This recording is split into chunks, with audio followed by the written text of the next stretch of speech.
going to show you something that you have not ever seen. In fact, I don't know if there is any. Is there any more of these?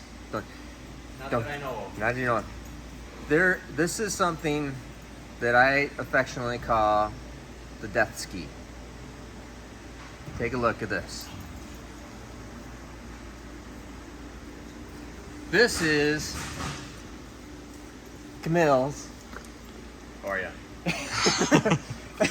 Yeah.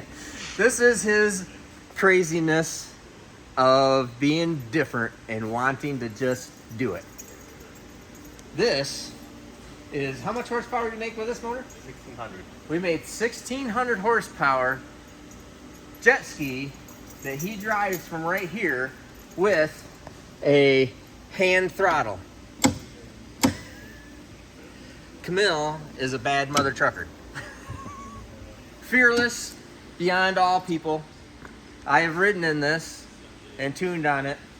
So let's take some more look at this. But that is exactly where Camille sits, rides, drives with handlebar a 1600 horsepower jet ski.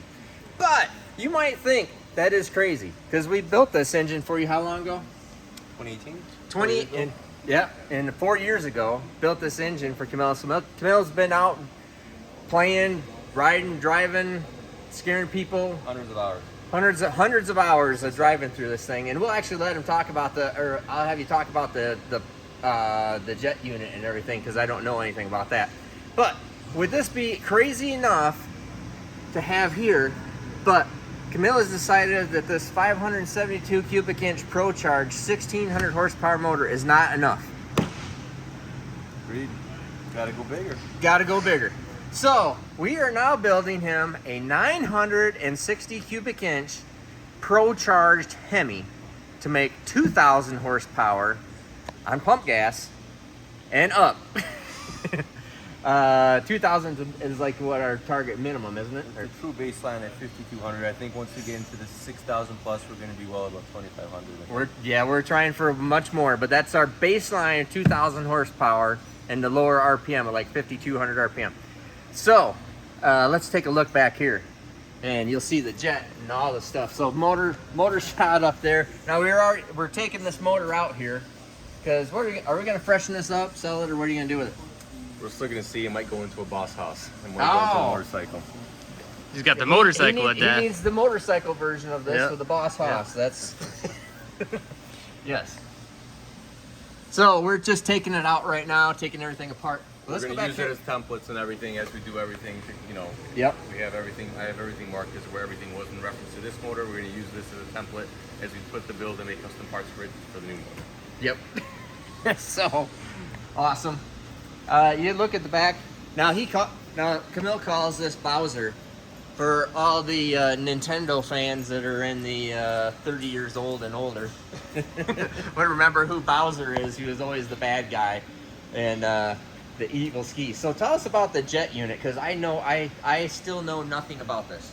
So the jet unit is by Scott Waterjet. He's out of New Zealand. They basically build sprint jet units. I don't know if you guys are familiar with the sprint jet boats. They run in about 3 feet of water. They do triple track racing and everything. Sprint boat racing's cool. They pull multiple G-forces on turns and everything. The concept is an axial flow pump that basically sucks you to the water and you're stuck to the water, so you can pull multiple G-forces, unlike in a car where you're limited to just a little bit over G-force because you're not going to slide sideways.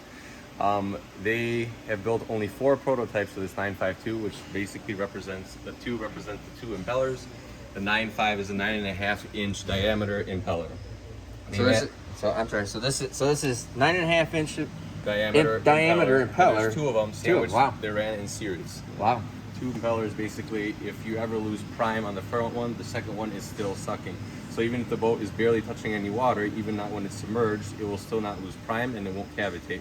Whereas a single stage, as soon as it goes up a certain point, would cavitate in the same conditions. So ultimately, it basically going through white water and stuff like that, where you have wavy patterns and everything, aerated water, it resists cavitation much better compared to any other pumps on the market right now. Gotcha. And what's good about the 2-stage is it also could flow a lot of water like the axial pumps flow, but also create quite a bit more pressure because a single stage is a lot limited to maybe 50, 55, 60 miles per hour. These things could easily pull up to 80, 90 miles per hour while still being a high flow pump.